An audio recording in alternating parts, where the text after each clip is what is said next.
Didak was always a character out in the field. Like, it was, don't get me wrong, always. You know, he always liked to muck around. And I remember one game against Collingwood, he just ran past. I ran past him and he's just gone bang in my nuts. Just hit me and I've gone down. I know the umpire's seen it, but I think he realised we knew each other and he didn't really laugh. He's like looked and just kept moving on. So, but I was down. Yeah, I was like, yeah. Anyway. Yeah. I know how that feels. It makes that to me sometimes. Yeah, right, but that was right in the middle of the Docklands Stadium. So he just gave me a little whack. Yeah. Did you get him back or too big? I was either too busy laughing or hurting and then to realise then I've got to win the ball. So, yeah. This is Legends with Bevo. Thanks to Bet Odyssey, Glenelg Electrical Services, and Anytime Fitness Glenelg. And now, here's your host, Bevo. Jordan McMahon, great to have you on Legends with Bevo for a chat, mate. Now, we'll get to your AFL career, 148 games with the Dogs and the Tigers in a minute. But tell us about your junior footy career, where it all began and how you became a Tiger. Well, it's obviously a long drawn-out thing because obviously football starts at a really early age. You start from about 5 years of age. You watch it, you breathe it. Watching, funnily enough, John Fidge at the Glenelg Football Oval kicking 100 goals a season was probably where it all started. I was at the one end of the goals just watching him goal after goal, this monster. So he was absolutely the idol early doors. And look, school footy, funnily enough, in South Australia, it's more your school footy is where it starts and ends, basically. So draft years now, previously you get drafted at 17 and that comes, I'll come to that in a second, but yeah, it was Pulteney Grammar. I went primary school at Pulteney, but then Emmanuel College for high school, and that's where the junior footy all starts. It's all the scouts watch, Emmanuel versus Sacred Heart. Back then, Emmanuel was all right. We were very good. And St Michael's back then and Ross Trevor were all really good sides. And I guess an indication to how good that year was myself and Alan Didak was a set for Blackfriars, Kane Corns for Sacred Heart, Scott Thompson for St Michael's with Matty Loken playing as well. So there was a really good, I guess, competition at year 12 level. So it's basically from school. I got drafted from school, which it's fantastic. But I played only in Glenelg, obviously the school holidays, whenever I got a chance. So that was about it. Yeah. And then drafted number 10 at 2000, back in 2000, I should say. When your name got called out, was it a surprise, or did you know that you're going to be going to the Dogs? How did it all come about? Well, the good thing now is they've changed the draft because back then it was prior to starting exams. So I'm sitting there going, fantastic number 10. I'll get that where I was drafted. But it was like, wow, how good is this? Do I need to study for exams? Probably not, but I should. But yeah, so that was, and I'm glad they've changed that because I remember sitting upstairs trying to study. I'm like, I'm off to Melbourne. I'm done. I got a 3-year contract. Uni. What is it? Like so I was very fortunate that, that I was drafted. But yeah, Bulldogs number 10. I thought I was going number 11 to Carlton. Prior to that, I was part of the All-Australian side with Alan Didak, Kane Corns and Scott Thompson and Hayden Skipworth and all South Australians. And what they do is they give each player an opportunity to train with an AFL club for a week or so. And myself and Alan Didak actually went to Carlton. So we trained with Carlton for a week. And at the end of the week, they actually said to us, look, we're short of players to play Collingwood this game. We're 16. I would have been 60 kilos wringing wet too. I was really little and light. And they fit us with mouse guards because we didn't bring them over. We didn't think we would. And we ended up playing in our last day at the club against Collingwood twos. So we're playing against I don't know if it was followed, but I'm not sure the names, but Dimantina's brothers running around for Collingwood. And Didak ripped it up. Like, we're 16 and he killed it. Look, fortunately, I played pretty well as well that time. And from then onwards, it was Carlton or Collingwood or Carlton we thought we were going to. He actually went, where did he go? Collingwood. Didak. And I thought I was going number 11 to Carlton. Wow, so how did that come about then, the Dogs? That's obviously came across the They were a pick before, but obviously you're in the on the radar. Every club catches up with you and you're on the radar. It's just a matter of they wanted me maybe picked prior. So, yeah, it was... But then again, in draft day, you never know if you're ever going. You just hope you go. You could sit there for 100 picks and not get picked. But we're very fortunate, very lucky. Man, to this day, it's very Must have been over the moon then to be called out at number 10 and, were you sort of there with your family watching the draft? Or Yeah, we were. We were. He's sitting there with my mum and my brothers and sister and it got called out and I think, like I said, you don't care what number you get picked out. You just want to get picked up. So when you hear your name, they go pick number 54296. You're like, I've got no idea what my number is. And then they go, it's Jordan McMahon. And you're like, oh, that's me. That's great. Yeah. So then it sinks in after that. It's pretty good. And you mentioned Kane Corns, obviously a Glenelg boy originally before being picked up by the Power. We know the Corns name so well in Adelaide. What was it like sort of playing footy with Kane? And he sort of comes across being a real intense on and off sort of character on and off the field, and we've heard a lot about that as well. Was there a different side of Kane that we may not know about, or? Look, I don't mind. I don't have a whole lot to do with him. I didn't, and we weren't the same personality, so we never really, but we still got along quite well. It wasn't anything like that. I mean, obviously, with what happens in the media now, the controversy, that's his job. It is what it is. Whether it's persona and personality as well, I don't know. I don't get caught up in it. I just, let that happen over there, and that's his nature. That's his job at the end of the day to do what he does now. But look, I got along really well with him, fine. But I don't think we ever like mates or tight. And I know that he was very good mates with the Sacred Heart guys as well, though. So yeah, I've got nothing ill to say about him. I think he's a good guy. Really good guy, but obviously he likes to stir up a lot of interest in. I even scratch my head sometimes. I'm like, anyway, even what he said about the Dogs, they're cooked, they're done. I'm like, we're not really cooked, are they? We're in the grand final. So, but anyway, that's his job. Sometimes karma's a funny thing, isn't it? But that's his job. He's got to stir up. If you don't, no one pays attention to you. You'd rather be talked about than not talked about. Isn't that right? That's right. Mm. And the other guys you mentioned as well, Didac, Scotty Thompson, Loken, some of those other boys, you still keep in touch with them as well? No, Loken was funny. I caught back up with him, obviously, when he coached the base, and I was the runner, as you do. It was quite interesting. And then Didac was always a character out in the field. Like, don't get me wrong, always. He always liked to muck around. And I remember one game against Collingwood, he just ran past. I ran past him, and he's just gone bang in my nuts. Just hit me, and I've gone down. I know the umpire's seen it, but I think he realised we knew each other, and he didn't really laugh. He's like looked and just kept moving on. So, but I was down. Yeah, I was like, anyway. Yeah. I know how that feels. It makes that to me sometimes. Yeah, but that was right in the middle of the Docklands Stadium, so he just gave me a little whack. Yeah. Did you get him back, or too big? I was either too busy laughing or hurting, and then to realise, and then I got to win the ball. So yeah.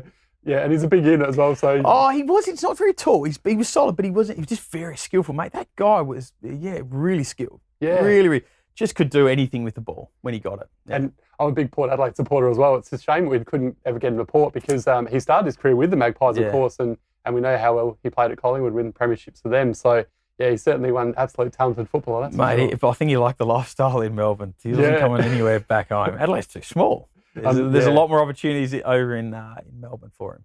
And speaking of Melbourne, we'll talk about the Melbourne Demons and the Dogs a little bit later on. But as I mentioned at the start, 114 games of the Doggies, and then you went to the Tigers after that and played 38 with them. Tell us about your footy career in the AFL side of things, and some of you mentioned before off air, some of the players that you played with, some of the best of all time. Yeah. But tell us about and some of those guys. It's quite funny. Yeah. It's quite funny that you look back on it, and I didn't stay in football. The desire, obviously, family-wise, it drew me away. I didn't have the desire to stay, coaching or involved in some sort of capacity like that. But I look back and I think the most humble players, the loveliest players, are actually the most talented. Like the likes of Chris Grant, who I played with, and Matthew Richardson, genuinely really good human beings.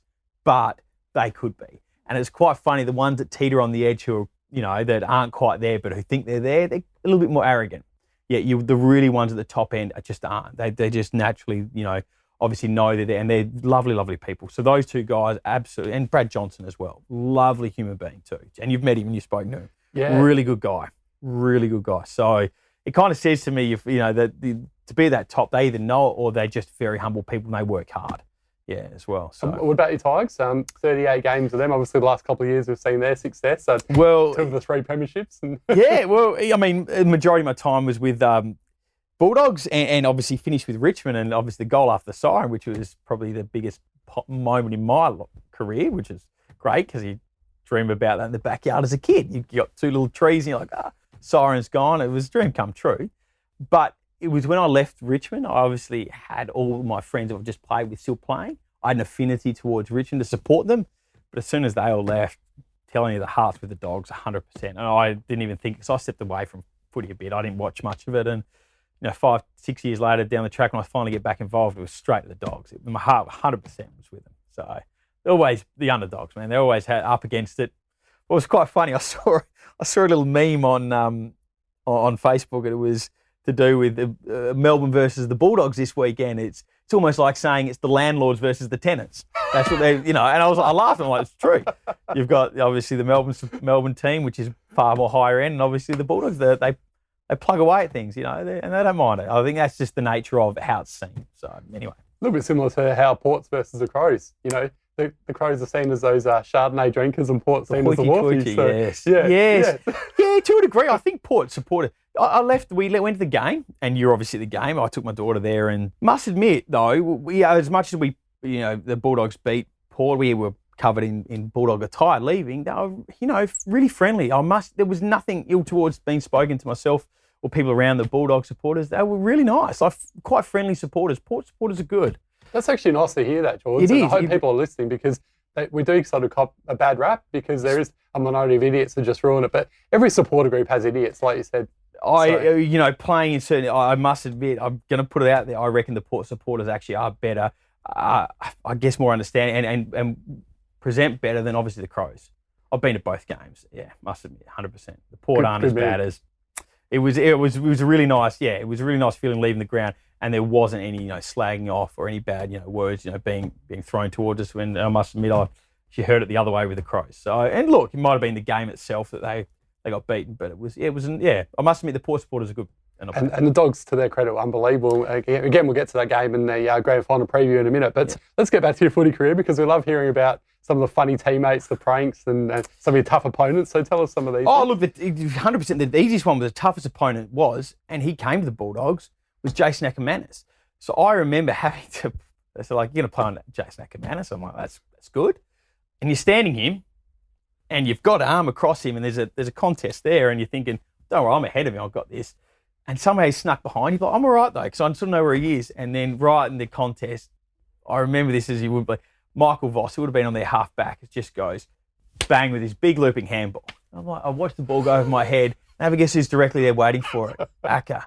Like, they knew how each other played, and you can't stop him. Once he had the ball, I turn, he's gone. And that was, I don't know if he got set up for a goal. I just remember that instant. I thought I had him covered, and their team was just absolutely, he was impossible to stop. Yeah, he was the hardest player to match up on. And in terms of some of the funny teammates and some of the pranks. Look, they're each their own. They've all got their own unique, to be at that level, you're obviously your own person. Yeah, and probably I was too. I was pretty relaxed or whatever. But look, you don't want to go into too much depth about what the stupid things they do, because you might catch them out. But, my first interstate trip to Adelaide, I've forgotten where it was, interstate, and you got a room with a player. I was in a room with Libba, and as a joke, he's like, we've come in and to the room. He goes, "Oh, it's your first interstate trip, isn't it, Jordan?" And I'm going, "Yeah, like young. I'm not 17." He goes, "All right." He grabs me by the arm. He goes, pulls me to the bathroom. He goes, "Initiation time," and I'm like, I shit myself. I'm like, "What are you?" And he let me go, "Mate, I'm just joking. Relax. It's a joke. It's a joke." So that was. But look, a lot of things go on behind closed doors, and they're fun. I mean, I might remember a couple more things as we go, but there are a lot of things that happen. But it's just they're more maybe football trip material. Yeah, understandable. That probably not. I've been to a few footy trips, so I know what exactly. Yeah, thank goodness they didn't invent the what happens on a footy trip stays on the footy trip. Yeah. Thank goodness we still had the Nokia 3210s with the snake phone, whatever. Couldn't take photos. It was just a brick back then.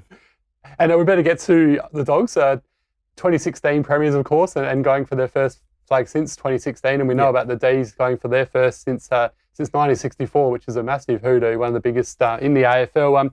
How do you see this game going? And I mean, we saw how impressive the Dogs were, 71-point winners against the Power, but also equally as impressive with the D's over the Cats.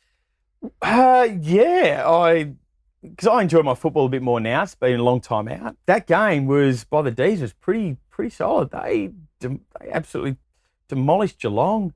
They look very good on the ground. Has Max Gorn played his grand final before the grand final? I hope so. And the Bulldogs, but the Bulldogs are very even across the field. I thought they were fantastic all over the field.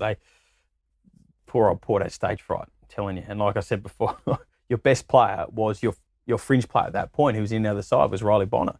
He probably didn't care about winning or losing, which is great. You don't want that mentality where you go in and go, I don't have the pressure. He didn't fumble. He looked clean, I think, because he was pretty carefree and played as well as anyone for Port. That's just a sad thing that the rest of them didn't perform. I think there was a bit of stage fright. They fumbled all night. It wasn't sorry for you, mate. No. I was happy. I was cheering away, going, "You beauty." No, you've absolutely keep fumbling. You've absolutely nailed it, and it was a credit to the Dogs. They just from the first bounce, they were unbelievable, and I think it was -23 with regards to the contested possessions at quarter time, and we saw the scoreboard was 7-1, and the game was pretty much over after 10 minutes. But did you sort of get the feeling that Port went into that game a bit complacent and thought, okay, Keith's out, Waitman's out, the Dogs have just come over a really tough game against the Lions. They've travelled all around Australia, like the Leyland brothers, and Port sort of went into that game thinking that it was just going to happen. Did you sort of get that impression? 100%. As well? Even the supporters did. I think it all got fed up. So in my office as well, I had 2 heavy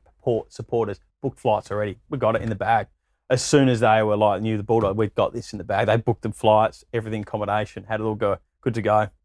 So I think, what's the old saying? You don't want to drink your own bathwater. I think they maybe, to a point, were, I think complacent is the right word to use. There was complacency. And then the Bulldogs just came out firing, and it was all over within 10 minutes. It was it. That was the game. It was done. And you could see the players out there, every time they fumbled, they were just, I think they were perceiving pressure that wasn't there as well. Yeah, and they sort of got ahead of themselves a bit from that Geelong win, which was a great win. I don't know if it was ahead of themselves, but I just feel that they thought it would happen. We're entitled to the grand final here. We're the best side. We perform the best. But I must admit, if you look back at history in Richmond as well, they all have a down period for 2 or 3. I think Richmond, about 4 weeks before the end of the year, they were really down when they won off, not the last grand final, their second one, and then they came home really strong and stormed through the finals. Bulldogs are the same thing, but late. Their last 3 games are really bad, and they've obviously, the more games they've played, the better they've got. Yeah. And that's the bonus. They were one of the best sides all year. It's just they had a down period for that 2 or 3, and they needed it.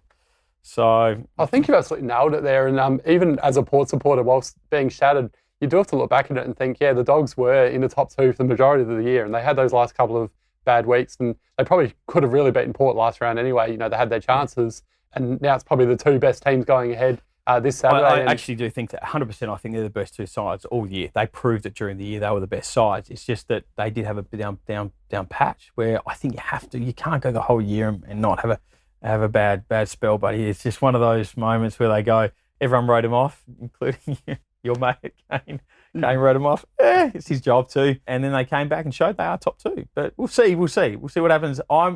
Funnily enough, I would not be disappointed if they lost either. I'd like them to win, I really do. But Melbourne, what a story. Yeah, what that's a story. Right. 57-year hoodoo, so it's going to be a cracking game of footy. Obviously, you're going over for it, being a big Dogs man yourself, and you sort of, are you a bit nervous, or what's your feeling? What do you think about the game? For starters, how good I can travel. Yeah.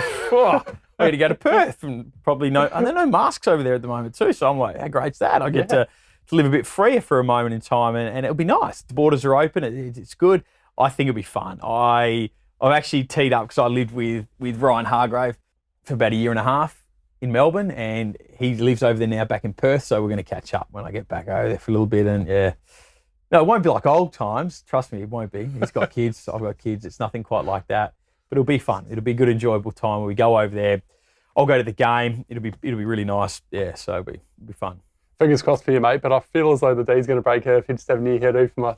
I just feel like they're playing just a bit better footy at the moment, and their midfield has just got so much depth to it, and Gorney, I just don't think there's anyone from the Dogs that can stop him. Stephen Martin, you don't think he can? I think I think his physicality can.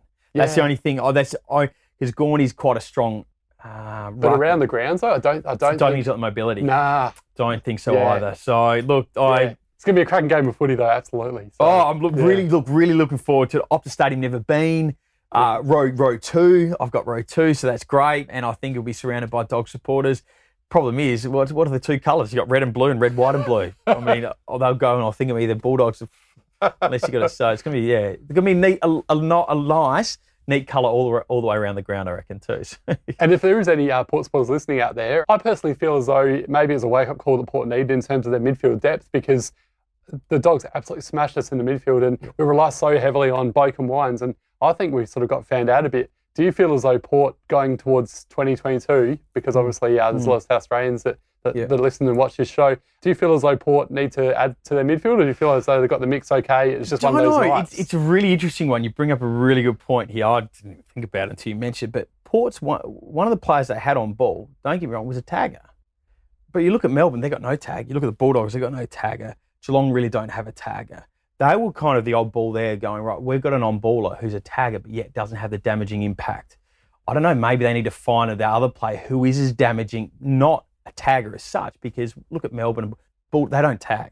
They just have a player maybe sit there with them, but what's their on-ball brigade for Melbourne? It's Oliver, Petrarca, Viney, Brayshaw goes through it. Now, they're not taggers. They can play hard on a player, but that's where I think that midfield did miss that third player who is damaging to actually hunt the ball. I think they had 2 players hunting the ball. Bulldogs had 3 every time, and one bloke sitting behind one of them. I think that makes a bit of a difference all the time. I think if they went 3-on-3, maybe, I'm not a coach, I don't know, but I reckon one more midfielder in there, a really strong midfielder would I think really assist the Port team and getting the ball out. So I really feel for some of the older players. I think there's a place for them. I think Hamish Hartley it's hard for him because I think he's still got some good footy something to offer. I think Charlie Dixon does. I think that Adams. I just think it was just a tough end of the year that people want change and they demand it. And what do? You've got to give it. Even Joel Garner, like one of the nicest blokes you ever meet, and a really good footballer as well. And unfortunately, that he can't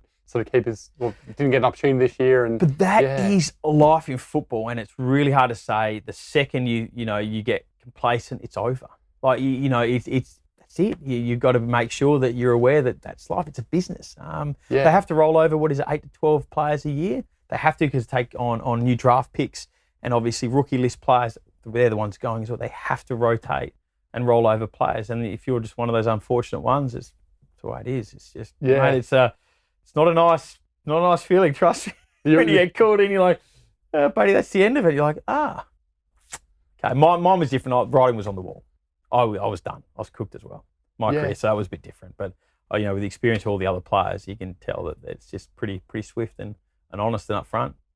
And beyond playing for the Dogs and also the Tigers, you went back to the Bays and you're still involved with the Bays. You mentioned before you're a runner there and you still go along to watch some of the games. And they've had an unbelievable 2021. Obviously, Premiers in 2019, and this year they only lost that one game in the minor round. And that was against Port in the last game when Port loaded their side up with AFL players. How have you seen the Bays, season 2021? And do you think they had the ability to go all the way, even though they had that hurdle with it? It could be straight sets. Look, to be honest, the only reason I did the running was to keep fit because I did nothing else. I don't do anything else. I was like, man, I surely should do something. I'm getting a little bit soft around the edges, let's say. So I decided to do the running and help out. It was nice. It was good to get back involved again for a period of time and do it. I think they're a really good side. They got a player back who's an ex-Magarey medalist now, and ex-Emmanuel kid as well. Partington is his name. Is it Luke? Luke Partington. Yeah. Good guy too. It was quite funny. I only first saw him when because I wasn't running then at that stage when he was back. He was speaking to the Emmanuel College because my daughter goes to Emmanuel as well, and he was speaking to all the kids as parents were all there as some sort of end of year thing, and I spoke really well. Good on him. He's a good young guy, and I'm surprised he hasn't had a crack again back at AFL level. Agreed. I really am. Maybe that's his personal position too. He might not want to. He might be enjoying what he's doing, but man, he's good enough. I'm telling you, he's good enough. If some of those players go, he's definitely good enough to play. So you're confident the Bays can get the job done against South, and then, or you're worried about the straight sets exit? Geez, they're renowned for it. Go back to the era of Glenelg with Ben Mules and Brett Backwell and all those, Ben Kane and Trevor Cranston, when they were killing it, they were getting done in straight sets. They all minor premiers and then get knocked out in straight, so it's not a good history. Let's hope the hoodoo's broken since they won the flag and they'll get back. They'll be back. They'll be in the grand final. They're a better side than South. Although, having said that, speaking of hoodoos, wouldn't it be ironic if South and Melbourne both broke their 57-year hoodoos? Is it 57 both the same year? Yeah. Well, neither's going to happen because the Bays will win and the Bulldogs will win. So, buddy, I don't know what you're getting at. Bevo, I'm not sure. No. It's it's one of those. Oh, look, if you're a football enthusiast, it'd be great. I actually, genuinely, if Melbourne win, good on them. Like they deserve it. Better side. But it's saying that I still want the Bulldogs to win, like no doubt about it. Yeah, understandably. Yeah. And before I let you go, You're a very sharp-looking man, and you're Dapper. you're a real estate agent as well. How'd the real estate thing come about? Was that sort of something you're doing while you're playing footy or beyond footy? How'd that sort of come about? No, and look, one really good attribute I think that AFL offers is they try and put you through university, all these things to train you. The simple thing is you become really good at time management, criticism, self-reflecting on what you've done, your performance, that you'll be good to walk in nearly any job. If you can handle AFL a certain number of years, you're pretty good. Your boss tells you you're doing a shit job. Well, sorry about the language. Well, it's okay. I mean, you sit there and you're like, what, I've dealt with worse, trust me. Halftime sprays have been far, far worse. So Rodney Eade delivers the best sprays I've ever heard out of all the coaches. Oh my goodness, yeah. And have you ever seen the clips of him that got recorded of him in the box? No. You've never heard that? Do yourself a favour, one with Will Minson in it. That was hilarious and it brought back some memories. Yeah, anyway, getting aside from that, do yourself a favour, listen to that. It was recorded, I think, by Chris Bond. Yeah, I've heard Blighty's given some good sprays over the years as well, and I've copped some big footy spray some coaches just absolutely unleashed on me before in my own footy career. So I know what it's like. Rodney Eade is one of the finest and great guy too. Very good coach. But your real estate, yes. Yeah, getting back to, so I think but all the players going forward, it's fantastic for them. They will get skills that they don't even think they've got for the wider world. So, but I went into real estate. My father was in it. I didn't expect it. Came back, played for Glenelg for 1 year just to pass the time and got a job selling office products. Tables, pens, pencils, paper, door knocking, cold calling, learning the craft of sales, which I didn't think I was doing. And I thought I did quite well and enjoyed it. The next step was I just went and did the real estate course off my own bat and then called the old man halfway through and said, buddy, you got a job for me? He's like, what do you mean? I said, well, I've nearly finished the course. He's like, oh, of course I'll have my son come and work with me. And and that was the beginning of it. So it all started off from there and I got into real estate and ever since, being still in it. What is it? 9-10 years later. And the most ironic thing is we got to meet recently as well because you were our real estate agent at one of the opens, which is so Adelaide, isn't it? Correct. Half a degree of separation. I was like, who is this couple coming through? Such pains in the... it was you. Sorry, Bevo. That was... it's such a small world that you come up, you say hello, and then all of a sudden we're sitting here going... talking about some times. I mean, another time could be I'd get into some of the bads, but I don't know. It's great for your podcast that you can hear. That might be for another time off record. But they're interesting. You meet the people you meet during through open homes. You be like, wow, do you know who I am? And like primary school, wow, okay, that was from little kids, bizarre. Yes. You're just hoping you're not jumping at shadows when an ex walks through the door. You're like, oh, that's awkward. Anyway, I'm joking. Well, Jordan McMahon, thanks so much for joining us today on Legends with Bevo, mate. It was really interesting hearing an insight, from your footy career with the Dogs and the Tigers, and have a great time over there in Perth on the weekend, mates, and may the best team win. Bulldogs, thank you. Is that what you said, wasn't it? Okay, cheers. Thanks, mate.